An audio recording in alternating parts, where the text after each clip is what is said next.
할렐루야. 오늘도 하나님의 말씀 앞에 나오신 모든 성도님들 주님의 이름으로 환영하고 축복합니다.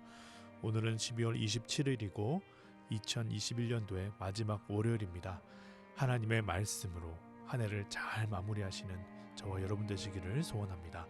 우리 함께 조용한 기도 드리시겠습니다.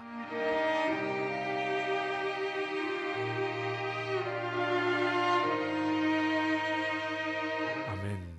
오늘 우리에게 주시는 하나님의 말씀은 욥기 40장 1절에서 5절 말씀입니다. 여호와께서 또 욥에게 일러 말씀하시되 트집 잡는 자가 전능자와 다투겠느냐 하나님을 탓하는 자는 대답할지니라. 욥이 여호와께 대답하여 이르되 보소서 나는 비천하오니 무엇이라 주께 대답하리이까. 손으로 내 입을 가릴 뿐이로소이다. 내가 한번 말하였사온즉 다시는 더 대답하지 아니하겠나이다. 아멘. 이 말씀은 살아계신 하나님의 말씀입니다. 고난 앞에서 욥의 태도는 한마디로 나는 억울하지만 그럼에도 하나님을 신뢰한다라는 것이었습니다. 뒷부분 그럼에도 하나님을 신뢰한다. 그것만 있었으면 좋았을 것을 욥은 수많은 구절들을 통해서 그의 억울함을 토로했고 그것이 욥에게 아쉬운 부분입니다. 친구들과의 대화에서도 나타난 것처럼 그 과정 속에서 욥이 고수한 생각은 나는 하나님 앞에 의로운 자이다. 죄인이 아니다. 내가 당한 이 고통은 죄의 심판의 결과가 아니다. 라는 것입니다. 그리고 이제 하나님이 나타나셨습니다. 하나님은 그에게 여러 가지 질문을 통해 하나님의 의로움이 인간의 이해 범위를 훨씬 뛰어넘는 것임을 알려주셨습니다. 그리고 오늘 본문 가운데 하나님은 욥에게 다시 한번 질문하십니다. 1절과 2절 여호와께서 또 욥에게 일러 말씀하시되 트집 잡는 자가 전능자와 다투겠느냐 하나님을 탓하는 자는 대답할지니라. 하나님은 욥을 트집 잡는 자, 하나님을 탓하는 자로 부르셨습니다. 욥기 1장 1절을 여러분들 기억하시지요?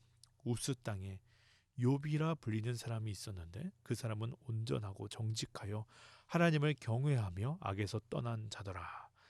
욥에 대한 표현이 대조적으로 바뀌었습니다. 탓한다는 것 그리고 트집 잡는다고 하는 것 공통점이 있죠. 상대방보다 자신이 더 우월하다고 더 낫다고 여기는 것이고 상대방을 낮추는 태도입니다. 38장 2절에서 하나님은 욥이 불만을 표출하는 모습을 책망하시면서 무지한 말로 생각을 어둡게 하는 자다 이렇게 말씀하셨습니다. 욥은 하나님이 어떤 분이신지 모르는 것이 아닙니다. 하나님의 권능과 주권을 무시한 것도 아닙니다. 바로 이것이 욥 안에 또한 저와 여러분들 안에 있는 악한 본성이고 우리의 연약함이며 타협하는 마음의 발현인 것입니다. 그것을 알지만 그것이 약해지는 것이죠. 그것을 알지만 그것이 희미해지고 잊혀져 가는 것입니다. 하나님께서 욥이 깨닫기 원하셨던 것이 바로 이 부분이었습니다. 확실하게 하라는 것입니다. 하나님이 누구이신지 분명히 알고 분명히 고백하라는 것입니다. 이에 욥은 자신이 비천해서 하나님께 아무것도 대답할 수 없음을 그가 고백합니다. 이 모습 또한 하나님의 개입하심 이전과 비교해 보면 대조적인 모습입니다. 그 전에는요, 욥이 말을 잘했습니다. 얼마나 달변가였고 또 지지 않고 주장하였는지 모릅니다. 그러나 하나님의 말씀을 듣고 하나님의 하나님 되심, 하나님이 얼마나 크고 능력이 있으신 분이신지 그가 깨닫게 되니 그는 하나님 앞에 아무 말도 할 수 없는 비천한 존재임을 그가 깨닫게 된 것입니다. 우리도 마찬가지 아닙니까? 하나님의 영광 앞에 설 때 그 찬란한 빛 앞에서 우리의 모든 것들은 드러나게 되어 있습니다. 하나님은 우리의 모든 것을 감찰하여 아신다라고 하셨습니다. 그래서 하나님은 우리의 육의 모습, 보이는 부분, 또 마음의 상태, 그 영혼의 깊이까지도 세세하게 알고 계십니다. 그러기에 우리는 말할 수 없는 것이죠. 말할 수 없다기보다는 할 말이 없는 것입니다. 어떻게 하나님 앞에서 우리의 우월함을 뽐내고 자랑하며 우리 스스로가 의롭다라고 말할 수 있겠습니까? 정말 하나님 앞에서 살아가는 사람은 그래서 겸손합니다. 스스로를 높이지 않습니다. 험담하고 조롱하지 않습니다. 그러나 욥은 그렇지 않았다는 것입니다. 하나님을 알긴 알았지만 하나님을 탓하였습니다. 하나님의 뜻에 트집을 잡았습니다. 그 결과 4절 보소서 나는 비천하오니 무엇이라 주께 대답하리이까 손으로 내 입을 가릴 뿐이로소이다. 손으로 입을 가릴 뿐입니다. 자신이 행한 교만한 발언에 대한 뉘우침과 회개의 표현인 것입니다. 그러면서 욥은 고백하기를 내가 한번 말하였사온즉 다시는 더 대답하지 아니하겠나이다. 이 구절을 원문에 충실해서 해석하면 다시는 어떤 증거도 제시하지 않겠습니다 라는 의미입니다. 사실 욥이 하나님 앞에 항변할 수 있다고 믿었던 그 증거는 그가 당한 고통이었습니다. 그러나 이제 그러한 이유도 말하지 않겠다고 어떻게 보면 하나님께 이런 고백을 한 것이죠. 네 하나님, 하나님의 말이 모두 맞습니다. 제가 경솔했습니다. 교만했습니다. 하나님을 정말 만나고 그 음성을 듣고 보니 제가 할 말이 없습니다. 하나님께 온전히 항복합니다. 이 부분 또한 하나님이 개입하기 이전의 모습과 비교하면 대조되어 나타납니다. 욥은 친구들과 대화를 통해서 그토록 원하며 간구했던 것이 하나님 어디 계십니까? 제발 나타나 주십시오. 제발 이 대화에 개입해 주십시오. 저를 위해 증언해 주십시오. 저의 무죄를 선포해 주십시오. 이러한 것이었습니다. 그런데 그토록 염원하던 하나님께서 정말 나타나신 거예요. 그러나 욥의 시나리오와는 전혀 다른 방향으로 전개됩니다. 그는 하나님 앞에 침묵할 수밖에 없었습니다. 오히려 그 이전에는 하나님이 침묵하셨다면 이제는 욥이 침묵하게 된 것입니다. 하나님께 죄를 고백하며 무릎 꿇을 수밖에 없었습니다. 무엇을 보여줍니까? 이사야 55장 8절 말씀 이는 내 생각이 너희의 생각과 다르며 내 길은 너희의 길과 다름이니라 여호와의 말씀이니라. 하나님의 생각은 우리의 생각과 너무도 다르다라는 것입니다. 하나님은 욥에게 고통을 허락하실 때 욥에게 기대하는 반응이 있었을 것입니다. 그것이 얼마나 빗나갔는지는 모르겠지만 욥의 반응은 하나님께서 합당하게 받으실 모습이 분명 아니었습니다. 한 목사님의 간증을 들은 적이 있습니다. 평신도셨던 아버지가 하나님의 부르심을 받아 목회자가 되셨다라고 합니다. 부르심만 있고 목회에 대한 실무와 또 행정은 잘 알지 못하시니 또한 마음에 뜨거움은 가득하니 그동안 모아둔 재산들 다 팔아서 교회에 쏟아붓기 시작하셨다라는 것입니다. 집도 팔고 땅도 팔고 차도 팔았습니다. 그리고 예배드릴 처소를 마련한다고 그리고 또 어려운 성도들 구제한다고 그것들 다 갖다 바쳤습니다. 그때 이 목사님께서 초등학생 때였는데 중학생 형님과 대화하기를 이제 우리 큰일 났다. 이제 우리는 이제 가난해졌고 조금 더 있으면 거제와 같이 길거리에서 살아야 될 수도 있겠다. 그렇게 두 형제가 여겼다라는 것입니다. 그래서 그 형제가 자루를 들고 나와서 동네의 폐지와 공병들을 주스면서 또 그렇게 동네를 돌아다닌 것입니다. 이 사실이 어머니에게 알려졌겠죠. 어머니가 아이들을 불렀습니다. 그들을 혼내면서 왜 그렇게 했느냐고 자초지종을 다 듣게 되었습니다.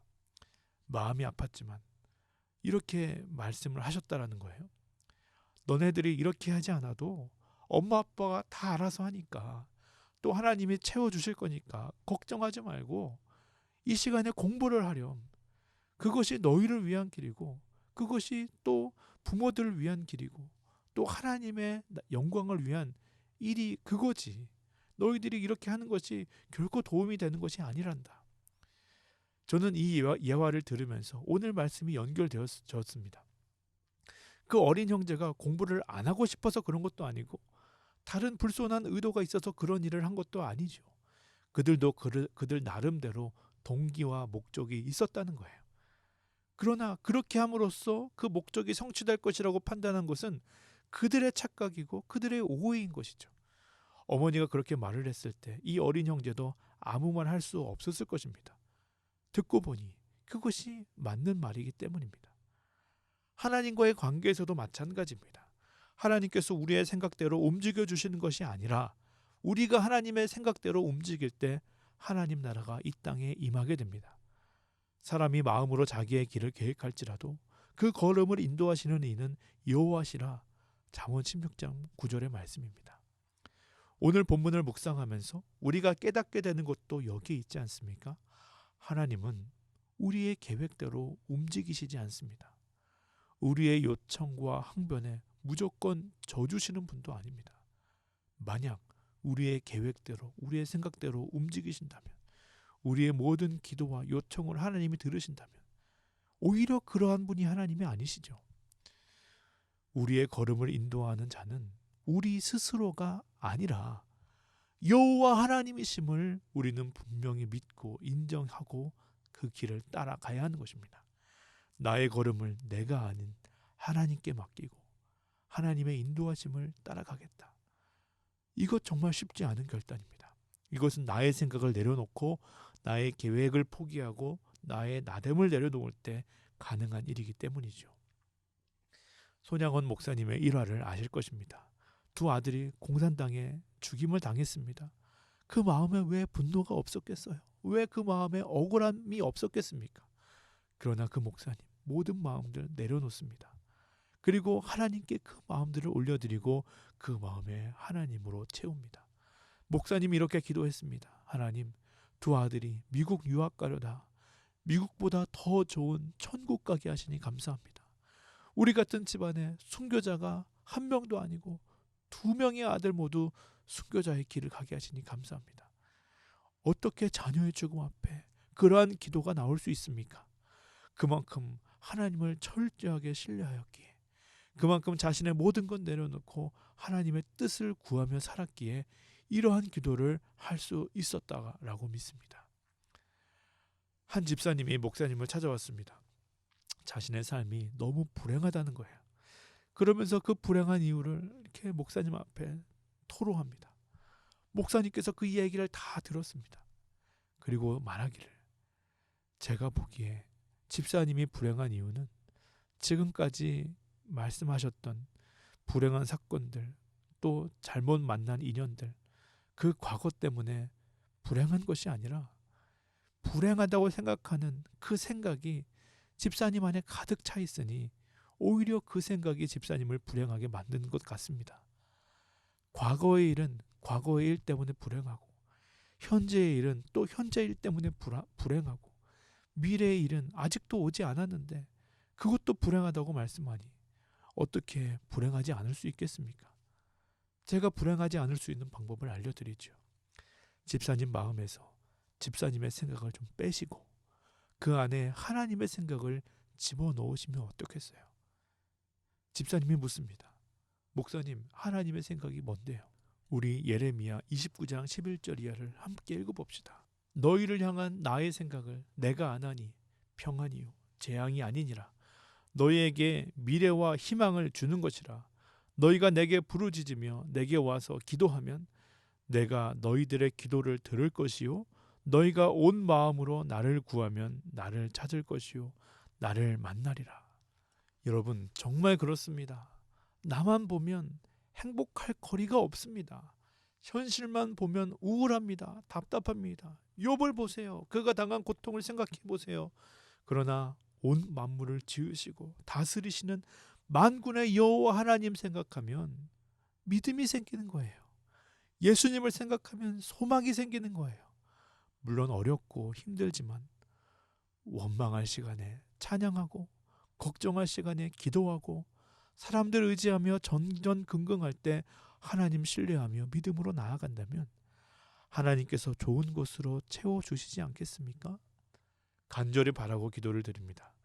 이 땅에서 말 많이 하고 하나님 앞에 가서 할 말 없는 인생이 아니라 하나님께 나아가서 할 이야기가 많은 주님과 친밀한 관계 가운데 살아가시는 저와 여러분 되시기를 간절히 소원합니다.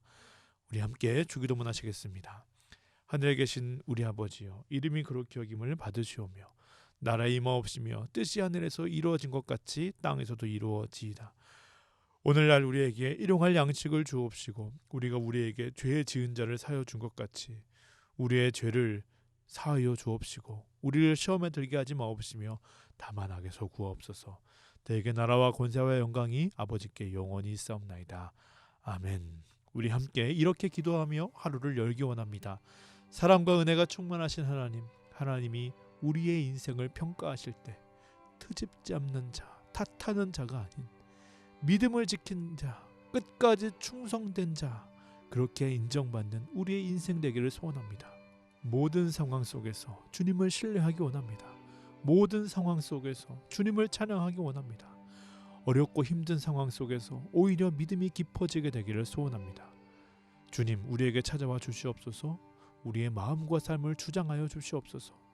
주님 손 붙들고 오늘도 한 걸음 한 걸음 주님께 나아갈 수 있도록 인도하여 주시옵소서. 우리 그렇게 기도하며 나아가시겠습니다.